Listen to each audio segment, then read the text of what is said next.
Турнирның бөтен Россия этабында катнашу хукукын алу өчен хәлиткеч ярышлар Нурлатның Ледок боз сарайында 3 көн дәвамында барды. Монда республиканың 8 районыннан командалар катнашты. Боз өстендә барлык көндәшләрен җиңеп чыккан Зәй шәһәреннән килгән яшьлек һәм Лениногорскның Нефтче хоккей командалары уенын тамашачы кызыксынып күзәтте. Исәп 2-5 җиңүчеләр билгеле. Мәскәү өлкәсе Дмитров шәһәрендә республикадан Зәй шәһәренең яшь хоккейчылары яклаячак. Напряженная игра была, Уен бик хәлиткеч булды, әмма гадәттәгечә штатлы режимда башка уеннарга әзерләнгән кебек әзерләндек. Финал булуы мөһим түгел. Барлык уеннарга да тырышып әзерләнәбез. Мы хорошо играли. Бөтенебез канәгать. Ялгыштар булды, әмма без яхшы уйнадык.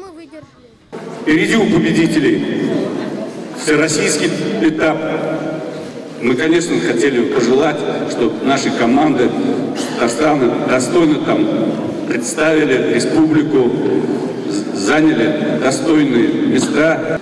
Берите пример с нашей олимпийской команды, преодолейте себя и побеждайте.